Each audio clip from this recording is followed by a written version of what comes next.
Hello friends, welcome back to my channel. My name is Suhey with Suhey Plans, and today I'm really excited to be sharing my response to the 8 pen questions challenge that was started out there in the YouTube verse. I believe by several folks, but definitely want to give credit to Liane Likes, Seemownay, and little Coco Studio here on YouTube for inspiring me to share today's video.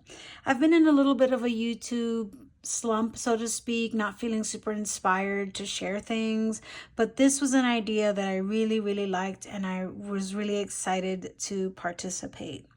So there are 2 hashtags to this challenge. It's 8 pen questions or hashtag 8 pen questions 2024.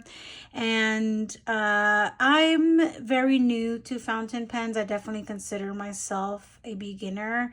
And I was really, 1, excited by the opportunity to share, and 2, excited by the content that I was seeing on these questions because I thought they were really interesting. I was a little bit hesitant to share at first because I didn't think there was room for me in this conversation. And I say that because I am a super beginner. I am just starting to explore fountain pens, and I was a little doubtful at first whether I had a seat at the table, so to speak. But then I thought, you know what, there's no way that I'm the only one out there that's a beginner but wants to contribute. I think, the beginner, the newbie perspective is still valuable. So I thought, you know what, let's just go ahead and share my 8 pen question responses, because I really do think that there are other folks out there who are like me, who are in that beginner stage. And I think I can share some valuable insights. And I think that some of the videos that I've seen so far are really like fountain pen pros with 30, 40, 50 or more pens in their collection. And I'm just not quite there, but I do think that what I have to share might be valuable to other beginners like me. So just as that quick disclaimer, let's jump in. I've written down the 8 pen questions on my notebook to kind of keep that by my side as we go through. I don't have any fancy leather case that I keep my pens in. Again, I'm just not there yet. So they're kind of just here. And then I have some inks that I wanted to share too. So let's jump in with the first question. When and how did your fountain pen journey begin? So and look, my pen, oh gosh, I have lotion on and here we are. Beginner problems. And sorry that my writing has smudged. I like to lotion my hands before a YouTube video, but downsides. Anyway, sorry about that. So let's start off with when and how my fountain pen journey began. So in 2022, I had a colleague who I was meeting with one day. And by this point, I was really into planners and stationery. And my colleague was using a fountain pen during our meeting. And I asked him about his pen, and he just started sharing with me how much he loves fountain pens. He's been using them for years, and I just started picking his brain about like, where would I start? Because I was interested in stationery and planning and paper. So it was still in that kind of niche of interest for me. And he's like, you know what, you should really look into a Lamy Safari. It's a great price point, and it's really great for beginners. And I was like, okay, great, thank you. And so I went ahead and picked one up. And so to my dismay, I realized that the kind of paper that I was using during that time of my planning wasn't quite, like, not suitable, but it wasn't a great match for fountain pens in general. It was just regular, like, printable insert printer paper, and it just didn't vibe well with this pen or with fountain pens in general. And so I put this down for a long while and did not have any interest or pick it up again until 2023, when I started experimenting with Tomoe River paper notebooks in preparation for my 2024 planner setup. So as I was accumulating some notebooks, primarily from Sterling ink, at that time, there was a release in 2023. There was the release of this TWSBI Diamond 580, and it has like this iridescent iris kind of look, and I just thought this pen was gorgeous. And I was like, you know what? I'm getting into TRP notebooks. Let me give fountain pens another try. So this was my second fountain pen purchase. Probably a year in between that first purchase and my second. And with these is where I wanted to give fountain pens another try. And what kind of continued to accelerate is that I received a couple of pens from like an affiliate relationships and people who, you know, companies who wanted my support in, you know, showcasing their pens a little bit more. And then so after these two, I was gifted this pen. Oh, you know what's kind of sad that Bastion. I'm sorry, this is a Bastion fountain pen. And not too far after that, I was gifted this Ellington fountain pen. And these contributions, these gifts, in addition to with the two that I had purchased, is what really like fueled or ignited my interest in going full force, I use that with air quotes, into the fountain pen world. I'm still very early on, but now in 2024, I'm full-fledged in, except for my work planner, but everything else is Tomoe River paper.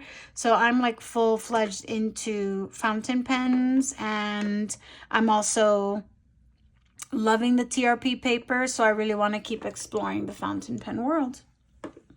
Number 2, what were your favorite inks in the beginning, and what are your go-to inks now? So in the beginning, I've never been a kind of gal who liked writing in ink other than black. Not even blue. You couldn't even sell me on a blue pen. Black, blackety black all the way. And so I did my research, and one of the best black inks out there was the Pilot Iroshizuku in Takesume. I bought a giant bottle, as you can see, and this was my first. I didn't even go for a sample, y'all. I just went head first. I love black ink, and it proved to be fabulous, and I love this ink, and I have no problems with the fact that I have such a ginormous bottle of it. But I just wanted to try my hands on black ink, and so this is where I started. Colored inks felt very like out of my comfort zone. It took me a while to explore color. And what's funny is that from all the pens that are on this table, black is only in this one. So yeah, that says a lot how far I've come. Oh, and then second part of that question, what are my go-tos now? I really love shading inks, or inks with shading. And really those are the kinds of inks that I've explored, and I've loved them so far.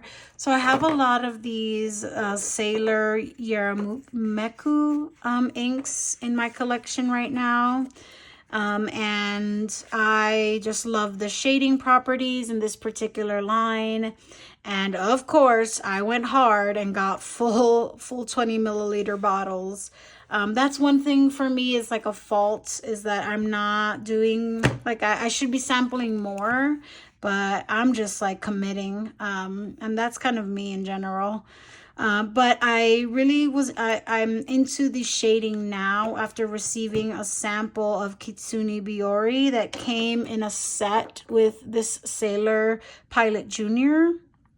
And I loved this ink so much that I started researching the entire collection, and shading in this collection is beautiful. And so I picked some up. So right now I am into shaded inks with a lot of shading. Number 3, how have your ink and pen tastes changed over time? You know, I think I'm just more, this kind of relates to question 2. I'm more willing to explore inks outside of black. I have brown, I have pink, I have blues, I have some greens. A wonderful friend, Sarah in town, gifted me this sampler set with Irishizuko Pilot ink as well. These are some nice colors that I really like too. These don't have really shading properties. They have some sheening, but they're really pretty as well. And, you know, so right now, I'm just exploring color, period. If that's not the most beginner thing you've ever heard, I don't know what is, right? I am just actually looking at colors beyond black. That is kind of how things have changed over time, but we're talking about a really short period of time that I've been into this hobby. So I'm just now like exploring colors and shading as a property, and I'm really enjoying them. Number 4, are there inks that you have yet to try that you would like to? Yes, absolutely. There are so many inks out there. And, you know, I think now is a good time to mention that the fountain pen hobby is very scary. I'm scared by price. I'm scared by variety. I'm scared by the nuances of pen. I'm scared because there are no shops that I can go to in my area that I can explore pens more. Everything is exclusively online, right? So I think this hobby is really, really scary, and why I'm taking it slow. And I know that like the pros will say that it's not scary, it just takes time. And I think, you know, yes, it does take time. But as a beginner, and first learning about fountain pens, it did really scare me away. And there's just so much out there, so much to learn. I am taking things slow. But there's a million things to try. I think that I'm like all of my inks are are Japanese in manufacturer, and so I would be interested in trying inks outside of Japanese manufacturers next. What is your holy grail pen? That question, I don't have one. Beginner problems, hashtag beginner problems. I don't have one. I don't feel like I like several of these pens, but I don't believe that I can title any one of them holy grail. I'm just not there yet. In my collection, let's see, I'm gonna just split these out.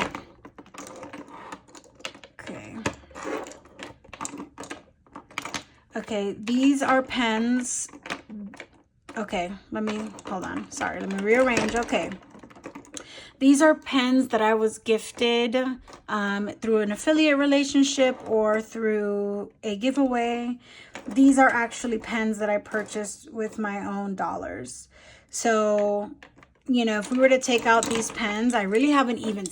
Whoops, sorry. I even have a smaller collection of pens. And I'm so sorry for all the noise. I can see why people have those fancy leather cases. I'll get there one day, I think, because I am enjoying the hobby. But none of these I feel like are perfect. There's something that I wish was different about each of them in some way. And I think that's not quite, I don't want to go into too much detail per se into why each of these has something, but there's something to each of them. And so I'm still waiting on finding the Holy Grail pen. I think that generally some of the factors that I'm considering are some of the pens are too heavy or don't have the right nib size for me, pen flow, or just overall aesthetic style.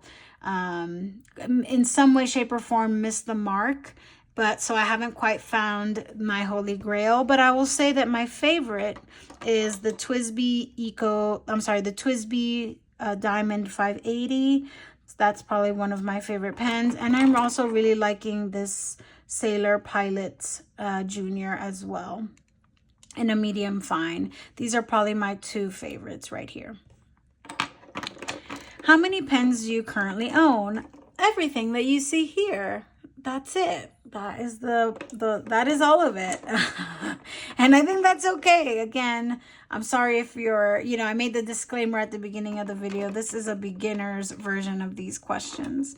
I just have 2, 4, 6, 8, 9 fountain pens. And honestly, there are several in here that I don't really use because I don't really like. So, but this is how many I own. Do you have a limit on pens or inks in your collection? Is it a number? Is it a feeling? When do you know that you have reached your maximum? That's question number 7. So because I am a beginner, I certainly do not feel or have a number of pens that I feel like is my maximum. I feel like there's still so much exploration to do. None of these pens on this table cost more than $100. And so I know that there's still plenty of higher end like pens with all kinds of features and looks and aesthetics that are out there to try. I'm really only just getting started, and I think the same with ink. I've only used Japanese ink, and I only have 2 like inks from 2 collections. The Irishizuku collection and the Yarameku collection. That's all I'm really starting with. So there's so much to try. I don't know if I'm interested in shimmering inks, but I am interested in some inks with more sheen. And I think I want to expand my color palette as well. But I think probably that's where I'm making the most progress is with color. Let me show you a page from my currently inked. I don't even know where in my notebook, but this is me just trying out, the different colors in the Yarameku collection. So I'm really just starting out, and so I feel like there's so much to try. I haven't even scratched the surface. So maybe in the 2025 version of this video, I'll have a better response to that question. Consequently, question 8. Consequently, what would you do if another pen or ink came along? I can't wait for another pen or ink to come along. I appreciate all of the pens that I've received in collaborations, but I really, it's a bit limiting. So I'm really looking forward to making my more big girl purchases with my pens. And if you take out the pens via collaboration, I do have some kind of a color theme going. I like neutrals, pinks, beige, and purple. And the next pen I would like is a purple Sailor, or let's see, a Sailor Pro Gear. And the only reason I say I'd like a pen like that is because everybody says they're awesome, and so I want to try them. Another pen that I would like to have is the Pilot Vanishing Point for the clicker. I think there's just some ease with that I might appreciate. Something else that I want to try. So I'm definitely hoping to add another pen in my collection soon. I would really love to break the $100 price point, but I do need to save up a little bit more before I feel comfortable doing that. But I really want that kind of a pen to be my next pen. The Sailor Pro Gears are like $300, so there's more time to wait there. But I think in my immediate line of sight is a Pilot Vanishing, because I'm really interested in its click ability. I think that might be really cool, and just an ease that could make it my Holy Grail. We'll see. Who knows? There's so many things to try. So that is my responses to these 8 questions. I think that there are so many pens out there. There are so many different kinds, so many kinds of inks, nibs, sizes, brands, and I think it can be very overwhelming. But I know that good things take time. I know that I love writing. I love the experience of writing. I love seeing ink dry on paper. And so, if nothing else, I know that this is a hobby that brings me joy. And for that reason alone, despite its many, many, many complexities, I think is reason enough to invest and to explore. I don't see myself leaving Tomoe River paper anytime soon. I certainly see myself continuing to have planners with this paper in 2025. So I know that I want to continue exploring this path. Some things I might do is, instead of buying full bottles, I'll commit more to samples, and take my time and do research before I purchase another pen, because it is an expensive hobby. I would argue that this is a more expensive hobby than planning, to be honest with you. So it can be intimidating, but again, the joy that I feel when that pen hits the page and that ink dries and it's in all of its marvelous properties, hashtag worth it. So that is my beginner's edition of the 8 pen questions hashtag. I'm hoping to get on like the formal series, list of videos in this series, but I didn't want to wait. I really wanted to share, and hopefully in the month of April I'll have saved up a little bit to add something else to my collection. Stay tuned for that, y'all. Thank you so much for watching. If you have any questions about this journey, or if you're a beginner in the journey and you want to share your experience, I'd love to hear from you folks. Thanks so much, and I'll see you guys in the next video. Have a great one.